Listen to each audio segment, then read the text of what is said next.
আসসালামু আলাইকুম। অনেক দিন পর আমার একটা নতুন ভিডিওতে আপনাদের সবাইকে স্বাগত।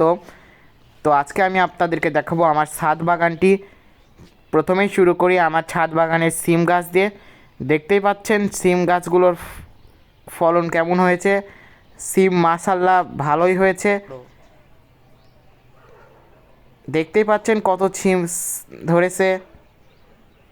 তাই এবার আমি আপনাদেরকে দেখাবো আমার টমেটো গাছগুলি। দেখুন টমেটোগুলো এখনও ছোট আর কচি আছে, এখনও খাওয়ার উপযোগী হয়নি। তা আমরা বেগুনও চাষ করছি। দেখতেই পাচ্ছেন আমাদের বেগুন গাছগুলো কত তরতাজা, এখানে ফুল ধরেছে। তা আমরা কুশারও চাষ করি। দেখতেই পাচ্ছেন আমাদের কুশার গাছগুলো কত বড় হয়েছে।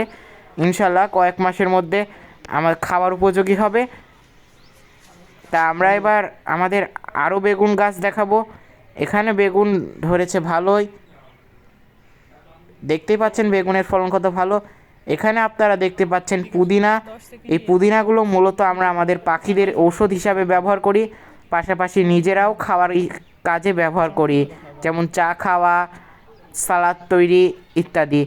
ইনশাল্লাহ কয়েক বছরের মধ্যে আমাদের পুদিনার ফলন আরও বাড়বে। তা দেখতেই পাচ্ছেন আমাদের গাছে মরিচের ফলন। ইনশাল্লাহ এবারের মরিচ আল্লাহ দিলে ভালোই হয়েছে। আমরা লাল মরিচ আছে, আমাদের সবুজ মরিচ আছে, সব ধরনের মরিচই আছে। এই মরিচগুলো মূলত আমরা তরকারিতে দেওয়ার ক্ষেত্রে ব্যবহার করি। এখানে দেখতে পাচ্ছেন আমাদের লেবুর গাছ। লেবুর ফলন মাশাআল্লাহ ভালোই হয়েছে। আল্লাহ দিলে আমাদের কয়েক মাস ধরে লেবু কেনার দরকার হচ্ছে না, কারণ আমাদের গাছেরই অনেক লেবু। এই গাছটি একসময় মরে গিয়েছিল, আল্লাহ দিলে আবার প্রাণ ফিরে পেয়েছে। এখানে দেখতে পাচ্ছেন কাঁটাযুক্ত কিছু গাছ, এগুলো থেকে আপনারা সাবধানে থাকবেন। তা এখানে দেখতে পাচ্ছেন আমাদের লাউ গাছ।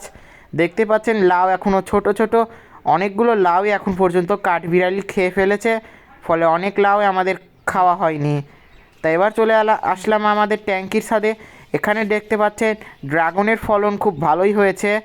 দেখতে পাচ্ছেন এখানে 3টে ড্রাগনের গাছ, অনেকগুলোই ড্রাগন এখন পর্যন্ত আমরা খেয়েছি। তা এখানে দেখতে পাচ্ছেন সারি বাই সারি ড্রাগন আর ড্রাগন। এখান থেকে এখন পর্যন্ত প্রায় 20টার বেশি ড্রাগন উৎপাদন করা গেছে। দেখতেই পাচ্ছেন এখানে আমাদের নতুনভাবে বাগান তৈরি করার জন্যে মাটি প্রসেসিং করা হয়েছে। ইনশাল্লাহ আর কয়েকদিনের মধ্যে উপযুক্ত হয়ে গেলে আমরা নতুন গাছ লাগাবো।